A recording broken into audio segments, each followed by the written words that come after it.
Bem-vindos a mais uma aula. Agora, continuando a frente B, terminando o livro 1 com o módulo 6, do qual iremos falar sobre o meio ambiente. O que a gente vai entender como meio ambiente? É o conjunto de todas as coisas vivas e não vivas, entende-se como não vivas, rocha, solo, enfim, que ocorrem na Terra, estão presentes na Terra, ou em alguma determinada região dela, que afeta não só os ecossistemas, como também a vida dos seres humanos. A gente vai começar, quando eu falo a gente, entende-se como ser humano, a humanidade vai começar a discutir de forma mais intensa, mundialmente, as questões ambientais somente a partir da década de 1970. Por quê? Pós a Segunda Guerra Mundial, começou a expandir a industrialização pelo mundo com o efeito da globalização e vão ser observados cada vez mais de forma intensa, de forma notória, quais as consequências negativas que o desenvolvimento econômico provoca no meio ambiente sem tomar decisões que diminuam seus impactos. Então a gente vai ter algumas conferências, como a de Estocolmo em 72, a no Rio de Janeiro em 92, Kyoto no Japão em 97, em Joanesburgo em 2002 e no Rio de Janeiro novamente em 2012. Vamos estudar e ver especificamente cada uma delas.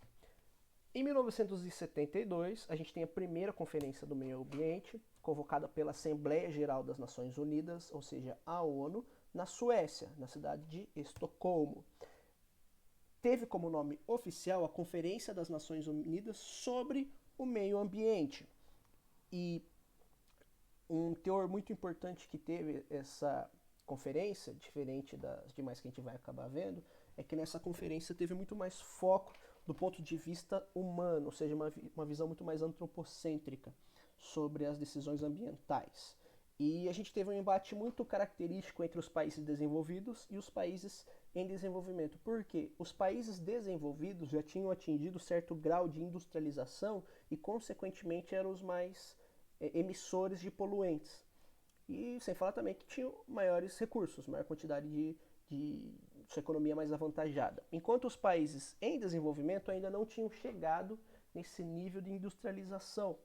Então, se fosse decidido uma medida que nivelasse todo mundo como igual para evitar os impactos ambientais, os países em desenvolvimento seriam prejudicados. Por quê? Eles precisavam acompanhar a industrialização, a exploração de recursos para atingir certo grau de desenvolvimento econômico, para inclusive diminuir desigualdades sociais, promover riquezas, gerar emprego, entre outras características. A gente teve presente nessa organização, nessa conferência, 113 países e cerca de 250 organizações não governamentais, que resultou na assinatura da Declaração sobre o Meio Ambiente Humano. Passado 10 anos, a gente tem a Rio 92, que aconteceu na cidade do Rio de Janeiro, no Brasil. Ficou conhecida como Cúpula da Terra. Você teve a presença de 172 países e cerca de 1.400 organizações não governamentais, mostrando como cresceu a presença dessas instituições a respeito das discussões ambientais. Então a gente teve 5 documentos assinados, só que os mais importantes, os mais influentes, a gente pode discutir, que é a Agenda 21 e a Convenção sobre a Mudança do Clima. A Agenda 21 propunha vários acordos, várias medidas para minimizar os impactos ambientais, e a Convenção sobre a Mudança do Clima vai começar a dar uma discussão a respeito na influência que a industrialização e o desenvolvimento econômico vem gerando nas tendências climáticas. Inclusive, em 2012, a gente vai ter uma nova conferência ambiental, sediado na cidade de Joanesburgo, na África do Sul, que vai receber o nome de Rio mais 10, porque vai ser, 2012 não, perdão, em 2002, vai receber o nome de Rio mais 10 porque foi uma discussão que ocorreu 10 anos depois daquela que ocorreu no Rio de Janeiro. Aqui vai ser chamado Cúpula Mundial sobre o Desenvolvimento Sustentável. Desenvolvimento sustentável é a forma como eles vão tentar equilibrar o desenvolvimento da economia sem prejudicar tanto assim o meio ambiente. Então, já 10 anos depois da Agenda 21, eles vão discutir os avanços alcançados pela Agenda 21 e as coisas, inclusive, que não deram certo e tentaram remodular essas propostas para que todo mundo entre em acordo. Inclusive, elaborou-se mais documentos para nortear as ações dos países, sempre visando a preservação do meio ambiente. 20 anos depois, a conferência volta ao Brasil, no Rio de Janeiro, ficou conhecido como Rio mais 20. Aqui já ficou conhecido como Cúpula dos Povos, tá? Em 2012. Teve também discussões de cunho desenvolvimento ambiental, conciliando o crescimento econômico com a preservação do meio ambiente. E também teve discussões a respeito do tema economia verde, ou seja, a economia voltada simplesmente, pautada na preservação do meio ambiente. A Conferência de Kyoto foi uma conferência exclusivamente voltada para o clima. Aconteceu entre as conferências do Rio de 92 e Rio de 2002, mais especificamente em 1997, tinha como metas a redução, ou seja, reduzir a emissão de gases do efeito estufa, que geram um aumento da temperatura média do planeta Terra. A gente teve a assinatura de 84 países, porém, passado alguns anos, em 2001, os Estados Unidos deixam o protocolo, ou seja, ele não se compromete mais a diminuir a emissão desses gases que prejudicam o meio ambiente. No que diz respeito ao Brasil, a gente tem um documento chamado Código Florestal Brasileiro, que tenta preservar áreas de certa importância cênica, entendendo como um bem da população em geral e como não devendo como um bem da população em geral e não como uma propriedade privada que pode ser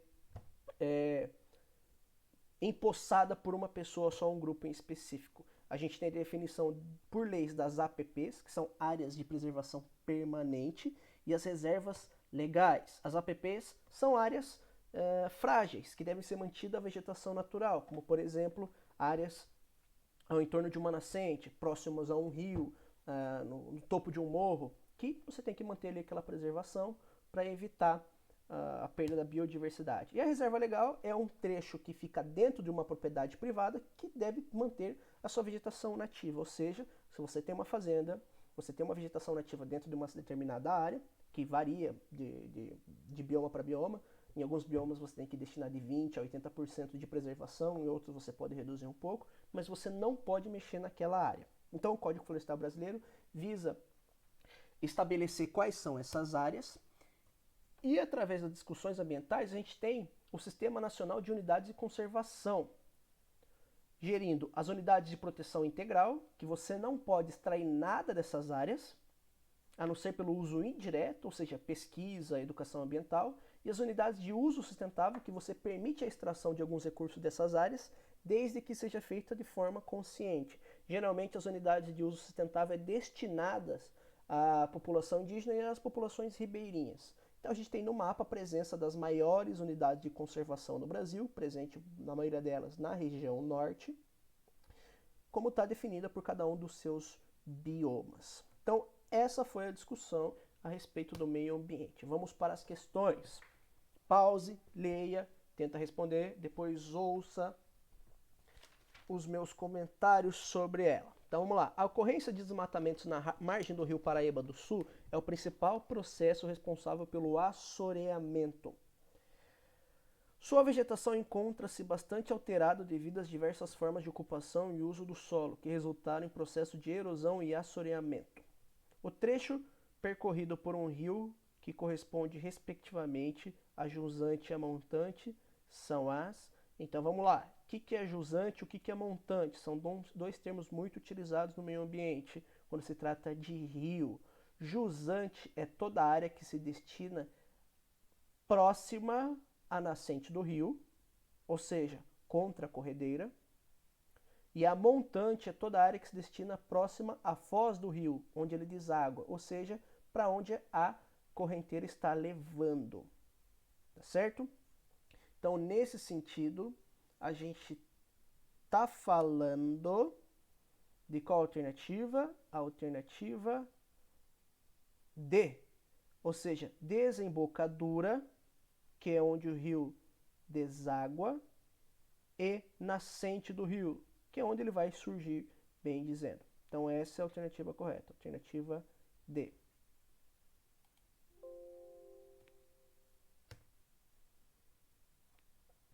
O crescimento econômico mundial pós-Segunda Guerra foi propiciado especialmente pelo crescimento da atividade industrial que trouxe, além do desenvolvimento, vários problemas ambientais que comprometeram a qualidade de vida da população. Vários movimentos sociais reuniram pessoas com preocupações com o futuro do planeta diante do modelo econômico vigente e, para discutir esses problemas, grandes conferências internacionais foram realizadas.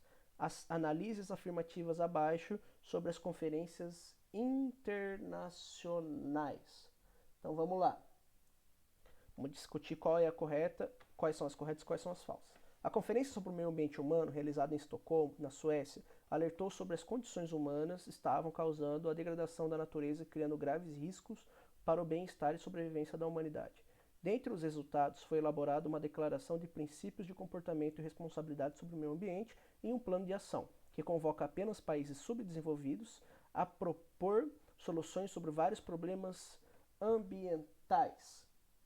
Então, a gente avalia essa informação como incorreta.